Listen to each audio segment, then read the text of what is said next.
بسم اللہ الرحمن الرحیم۔ سورہ آل عمران اپنے اختتام کی طرف بڑھ رہی ہے اور آج ہم سورہ آل عمران کا آخری رکوع جو ہے اس کی تفسیر کریں گے، اور اس تفسیر میں اللہ تعالیٰ انسانوں کو کائنات کی تخلیق کے اوپر غور و فکر کرنے کی دعوت دے رہا ہے، کیونکہ اللہ تعالیٰ کے وجود کو پہچاننے کے لیے غور و فکر ہی ایک ایسا ذریعہ ہے جس سے ہم چھوٹی چھوٹی چیزیں ہیں کائنات میں، ایون ہمارے اپنے گھر میں اگر ہم ایک چھوٹے سے گملے کے پاس بھی بیٹھے نا، تو جب ہم رات کو اس کے پاس بیٹھتے ہیں تو اس پودے کی شکل کچھ اور ہوتی ہے، کونپلیں کچھ اور ہوتی ہیں، لیکن اگلے ہی دن وہ پتوں کی شکل اختیار کر لیتے ہیں، کونپلیں پھولوں کی شکل اختیار کر لیتی ہیں۔ تو اگر انسان غور کرنا چاہے تو وہ سوچے کہ کون تھا جس نے ایک رات میں اس پتی کو، اس کونپل کو پھول بنا دیا؟ یہ کون سی ہستی ہے جو آپ انگور کی بیل ہے نا، کبھی آپ اس کو دیکھیں کہ ایک دن کے بعد جب آپ اس کی ایک شاخ کو دیکھتے ہیں تو وہ کتنی زیادہ لمبی ہو چکی ہوتی ہے۔ اور اسی طرح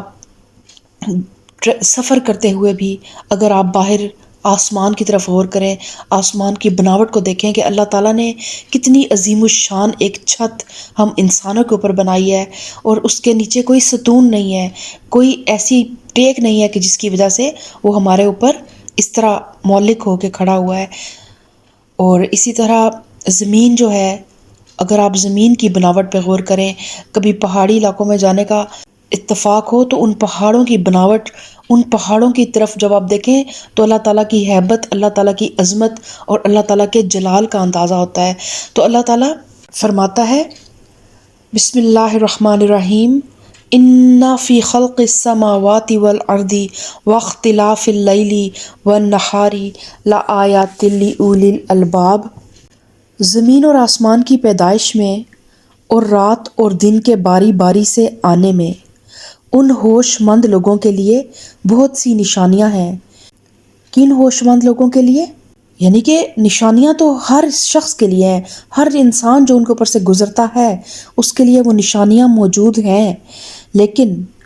شرط یہ ہے کہ وہ اللہ سے غافل نہ ہو انسان، اس کا دل ہر وقت اپنے رب کو تلاش کرنا چاہ رہا ہو، تو پھر آثار کائنات جو ہیں اس کے لیے بہت بڑے بڑے مشاہدے اس کو پیش کرتے ہیں، اور بشرطے کہ وہ جانوروں کی طرح صرف ان آثار کے اوپر سے گزر کے چلا نہ جائے بلکہ ان پہ غور کرے، تو اس کو اپنے رب کی معرفت بہت آسانی سے مل جائے گی۔ اور پھر مزید کن لوگوں کو اللہ تعالیٰ کی یہ معرفت نصیب ہوتی ہے، یا کون لوگ اللہ تعالیٰ کے نزدیک عقل والے ہیں، ہوش مند ہیں؟ الذین یذکرون اللہ قیاما وقعودا وعلی جنوبہم ویتفکرون فی خلق السماوات والارض ربنا ما خلقت ھذا باطلا سبحانک فقنا عذاب النار۔ ان ہوش مند لوگوں کے لیے جو اٹھتے بیٹھتے اور لیٹتے ہر حال میں خدا کو یاد کرتے ہیں اور آسمان اور زمین کی ساخت میں غور و فکر کرتے ہیں، وہ بے اختیار بول اٹھتے ہیں، پروردگار یہ سب کچھ تو نے فضول اور بے مقصد نہیں بنایا، تو پاک ہے اس سے کہ عبث کام کرے، پس اے ہمارے رب ہمیں دوزخ کے عذاب سے بچا لے۔ یعنی کوئی بھی باشعور انسان جب کائنات کا بغور مشاہدہ کرتا ہے تو اس پر یہ حقیقت کھل جاتی ہے کہ یہ کائنات اللہ تعالیٰ نے ایک اللہ تعالیٰ کی حکیمانہ تخلیق ہے، اور یہ بات سراسر حکمت کے خلاف ہے، اور کوئی بھی عقل مند انسان جو تھوڑا سا بھی سینس یا شعور رکھتا ہو وہ کبھی سوچ بھی نہیں سکتا کہ اللہ تعالیٰ نے انسان کبھی اپنے وجود میں دیکھے کہ اللہ تعالیٰ نے کتنی ایکوریٹ مخلوق بنائی ہے، اس کی ایک ایک چیز، اس کی باڈی میں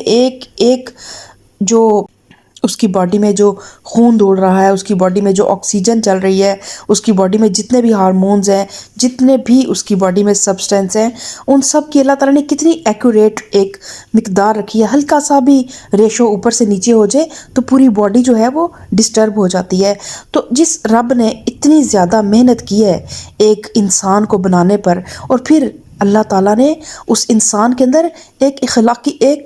اخلاقی حص بھی پیدا کیا ہے، وہ اچھے اور برے میں تمیز کر سکتا ہے، اور پھر اللہ تعالیٰ نے اس کو تصرف کا اختیار بھی دیا ہے، اور ساتھ اس کو ایک کتاب بھی دے دی ہے کہ تم اس کے مطابق حق اور باطل میں فرق کرو، صحیح اور غلط میں تمیز کرو۔ تو پھر وہ کیا سمجھتا ہے کہ اس کی دنیا کی اس زندگی کی کوئی باز پرس نہیں ہوگی اور اسے نیکی پر جزا اور بدی پر سزا نہیں دی جائے گی۔ تو اس طرح جو بھی انسان جب کائنات کی باریکیوں پہ غور کرتا ہے نا، تو فوراً دل یہ ماننے پہ مجبور ہو جاتا ہے کہ اللہ تعالیٰ نے یہ سب کچھ بے مقصد نہیں بنایا، صرف 4 دن زندہ رہیں اور پھر فوت ہو جائیں، تو پھر جو لوگ یہاں پر ظلم کر رہے ہیں ان کا انجام کیا ہوگا، اور جو لوگ ظلم سہ رہے ہیں ان کو کون بدلہ دے گا ان زیادتیوں کا جو ان کے ساتھ ہوئیں۔ تو اللہ تعالیٰ کی یہ شان نہیں ہے، اللہ تعالیٰ کی یہ شان کے منافی ہے کہ وہ کوئی بھی چیز عبث پیدا کرے اور بیکار پیدا کرے، لیکن اس چیز کی اہمیت کا اندازہ تب ہوتا ہے جب انسان غور و فکر کرتا ہے، جب انسان اپنے اوپر سوچ کے دروازے کھولتا ہے، اللہ تعالیٰ کے بارے میں سوچتا ہے، اپنی زندگی کے مقصد کے بارے میں سوچتا ہے، تو پھر اللہ تعالیٰ کی معرفت اس کو ملتی ہے۔ ربنا انک من تدخل النار فقد اخزیتہ وما للظالمین من انصار، اور ربنا اننا سمعنا منادیا ینادی للایمان ان آمنوا بربکم فآمنا، پس اے ہمارے رب ہمیں دوزخ کے عذاب سے بچا لے، تو نے جسے دوزخ میں ڈالا اسے در حقیقت بڑی ذلت اور رسوائی میں ڈال دیا، اور پھر ایسے ظالموں کا کوئی مددگار نہ ہوگا۔ مالک، ہم نے ایک پکارنے والے کو سنا جو ایمان کی طرف بلاتا تھا اور کہتا تھا کہ اپنے رب کو مانو، ہم نے اس کی دعوت قبول کر لی۔ بس اے ہمارے آقا، جو قصور ہم سے ہوئے ہیں ان سے درگزر فرما، اور جو برائیاں ہم میں ہیں انہیں دور کر دے، اور ہمارا خاتمہ نیک لوگوں کے ساتھ کر۔ یعنی کہ جو لوگ پھر اللہ تعالیٰ کی معرفت جن لوگوں کو حاصل ہو جاتی ہے، تو پھر ان لوگوں کا دل اس بات پر بھی مطمئن ہو جاتا ہے کہ جو بھی پیغمبر اس کائنات اور اس کے آغاز اور انجام کے متعلق جو بھی کتاب پیش کرتے ہیں، جو نقطۂ نظر پیش کرتے ہیں، جو ہدایت پیش کرتے ہیں، زندگی کا جو راستہ بتاتے ہیں، وہ سراسر حق ہے۔ تو پھر وہ پیغمبر کی پکار پر لبیک کہتے ہیں۔ ربنا وآتنا ما وعدتنا علی رسلک ولا تخزنا یوم القیامہ انک لا تخلف المیعاد، خداوند جو وعدے تو نے اپنے رسولوں کے ذریعے سے کیے ہیں ان کو ہمارے ساتھ پورا کر، اور قیامت کے دن ہمیں رسوائی میں نہ ڈال، بے شک تو اپنے وعدے کے خلاف کرنے والا نہیں۔ یعنی کہ اس بات میں تو کوئی شک نہیں ہے کہ اللہ تعالیٰ اپنے وعدوں کو پورا کرے گا یا نہیں، اللہ تعالیٰ بلا شبہ اپنے ہر وعدے کو پورا کرے گا، لیکن خوف ایک مومن کو کس بات کا ہوتا ہے کہ کیا مومن بھی اللہ کے ان وعدوں کا حقدار ہے؟ کیا ہمارے اعمال اللہ تعالیٰ کے ان وعدوں کے اس قابل ہیں، ہمارے اعمال کہ ہم اللہ تعالیٰ کے اس وعدے کے حقدار بن جائیں کہ اللہ تعالیٰ ہمیں نیک بندوں کے ساتھ اٹھائے گا اور اللہ تعالیٰ ہماری بخشش کر دے گا؟ تو اس لیے پھر اللہ سے یہ دعا مانگتے ہیں کہ ہمارے اعمال کو، ہماری نیتوں کو اور ہمارے ایمان کو باری تعالیٰ اس کا مصداق بنا کہ ہم تیرے وعدے ہمیں بھی ہمارے ساتھ بھی پورے ہوں، اور کہیں ایسا نہ ہو کہ دنیا میں تو ہم پیغمبروں پر ایمان لا کر دنیا کے لوگوں کے بھی طعنے سنیں، کفار کی بھی تضحیک اور طعن و تشنیع کا ہدف بنے، اور پھر قیامت کے دن بھی ان کافروں کے سامنے ہماری رسوائی ہو اور وہ بھی ہم پر پھپتیاں کسیں، اور ایمان لا کر بھی ہمارا بھلا نہ ہو۔ کیونکہ اللہ تعالیٰ سے ہمیشہ خالص ایمان کی دعا کریں کہ اللہ تعالیٰ ہمیں خالص ایمان دے، جس میں کوئی ریاکاری نہ ہو، جس میں کوئی دنیاوی غرض نہ ہو، جس میں صرف رب کی رضا شامل ہو، رب کی رضا کا حصول شامل ہو۔ کیونکہ انسان کو نہیں پتا کہ اس کے دل میں کیا ہے، اللہ تعالیٰ کی ذات جو ہے وہ اس کی ایک ایک بات کا احاطہ کیے ہوئے ہے۔ تو کبھی بھی اپنے اعمال پر مطمئن نہیں ہو جانا چاہیے، بلکہ اس طرح کی دعاؤں کا ہمیشہ اہتمام کرتے رہنا چاہیے۔ فاستجاب لهم ربهم انی لا اضیع عمل عامل منکم من ذکر او انثی بعضکم من بعض فالذین ہاجروا واخرجوا من دیارهم واوذوا فی سبیلی وقاتلوا وقتلوا لأکفرن عنهم سیئاتهم ولأدخلنهم جنات تجری من تحتها الانہار ثوابا من عند اللہ واللہ عندہ حسن الثواب۔ جواب میں ان کے رب نے فرمایا، میں تم میں سے کسی کا عمل ضائع کرنے والا نہیں ہوں، خواہ مرد ہو یا عورت، تم سب ایک دوسرے کے ہم جنس ہو اور یعنی کہ میری نظر میں یکساں ہوں۔ دنیا میں تو عورت اور مرد میں فرق کیا جاتا ہے، لیکن اعمال کے معاملے میں کوئی فرق نہیں ہے۔ عورت اور مرد کو ان کے کیے گئے اعمال کا اللہ تعالیٰ پورا بدلہ دے گا، اور عورت اور مرد کو بھی، آقا اور غلام کو، گورے اور کالے کو، یہ اونچ نیچ صرف دنیا میں ہے۔ اللہ تعالیٰ کا انصاف جو ہے وہ ہر انسان کے لیے برابر ہے۔ لہٰذا جن لوگوں نے میری خاطر اپنے وطن چھوڑے اور جو میری راہ میں اپنے گھروں سے نکالے گئے اور ستائے گئے اور میرے لیے لڑے اور مارے گئے، ان کے سب قصور میں معاف کر دوں گا اور انہیں ایسے باغوں میں داخل کروں گا جن کے نیچے نہریں بہتی ہوں گی۔ یہ ان کی جزا ہے اللہ کے ہاں، اور بہترین جزا اللہ ہی کے پاس ہے۔ لا یغرنک تقلب الذین کفروا فی البلاد متاع قلیل ثم مأواہم جہنم وبئس المہاد۔ اے نبی صلی اللہ علیہ وسلم، دنیا کے ملکوں میں خدا کے نافرمان لوگوں کی چلت پھرت تمہیں کسی دھوکے میں نہ ڈالے۔ یہ محض چند روزہ زندگی کا تھوڑا سا لطف ہے، پھر یہ سب جہنم میں جائیں گے جو بدترین جائے قرار ہے۔ اور یہ نبی کریم صلی اللہ علیہ وآلہ وسلم کو بھی کہا جا رہا ہے، اور ان کے ذریعے سے، ان کے واسطے سے ہم سب جو بھی انسان اللہ پر ایمان رکھتا ہے، اور کافروں کے لیے یہ دنیا ہی سب کچھ ہے۔ اللہ تعالیٰ نے ان کے نصیب کی ہر چیز ان کو اس دنیا میں دے دینی ہے، لیکن مومنین کے لیے آخرت میں بھی حصہ ہے۔ اس لیے دنیا میں اکثر ہم کافروں کو بہت زیادہ ترقی کرتے ہوئے، جھٹلانے والوں کو، انکار کرنے والوں کو، لازمی نہیں کہ وہ کافر صرف غیر مسلم ہو۔ آپ کو میں نے کفر کے رویے بتائے نا، کہ مسلمان ہونے کے باوجود بھی جو کفر کے رویے ہیں وہ ہر طرح کا انسان کافر میں شامل ہوتا ہے، تو ان کو ہم بہت ترقی کرتے ہوئے اور پنپتے ہوئے دیکھتے ہیں۔ تو پھر ان چیزوں کو کبھی بھی ان سے مروب نہیں ہونا، کیونکہ یہ چند روزہ دنیا کی زندگی کے فائدے ہیں، پھر ان کے لیے ایک جہنم ہے جو بدترین جائے قرار ہے۔ برعکس اس کے جو لوگ اپنے رب سے ڈرتے ہوئے زندگی بسر کرتے ہیں، ان کے لیے ایسے باغ ہیں جن کے نیچے نہریں بہتی ہیں، ان باغوں میں وہ ہمیشہ رہیں گے۔ اللہ کی طرف سے سامان ضیافت ہے ان کے لیے، اور جو کچھ اللہ کے پاس ہے نیک لوگوں کے لیے وہی سب سے بہتر ہے۔ اہل کتاب میں بھی کچھ لوگ ایسے ہیں جو اللہ کو مانتے ہیں، اس کتاب پر ایمان لاتے ہیں جو تمہاری طرف بھیجی گئی ہے،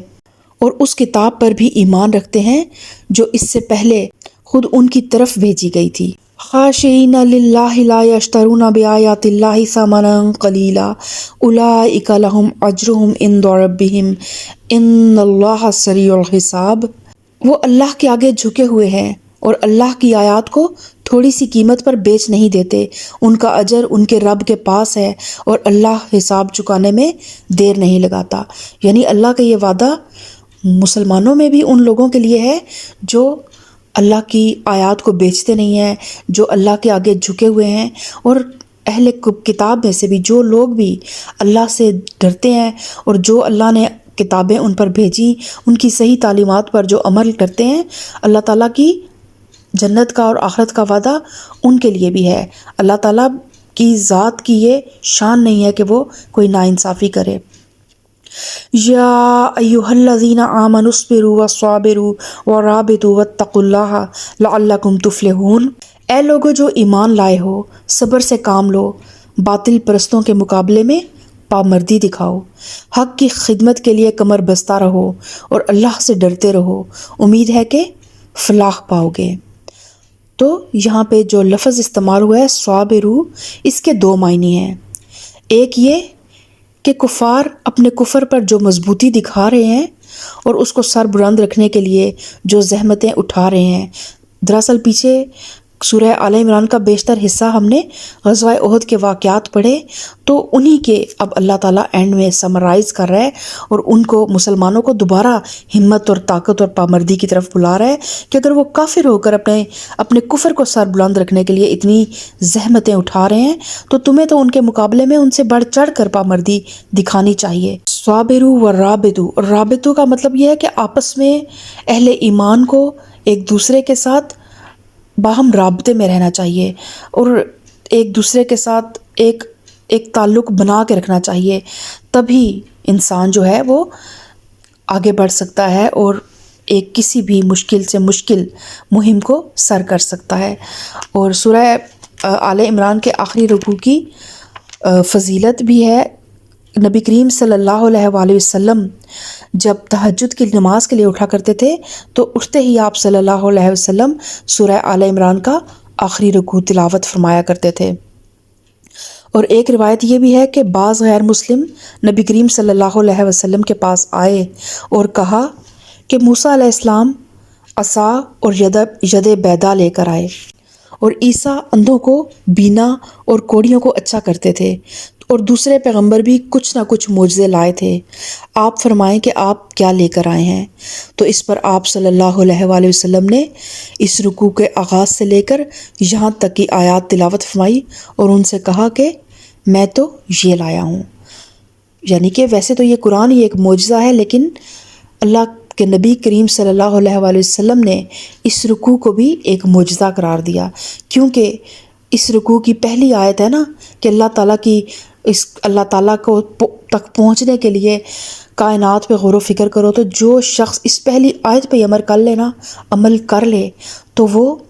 اس کے دل میں یہ معجزہ رونما ہو جاتا ہے کہ اللہ تعالیٰ اس کا دل بدل دیتا ہے۔ تو اللہ تعالیٰ ہم سب کو غور و فکر کی توفیق عطا فرمائے، اللہ تعالیٰ ہمیں ان نیک بندوں میں شامل کرے جو لیٹے ہوئے بھی، کروٹوں پہ لیٹے ہوئے، نمازوں میں، رکوع میں، سجود میں، قیام میں، چلتے پھرتے ہر وقت اپنے رب کو یاد رکھتے ہیں اور اس کی تسبیح کرتے ہیں۔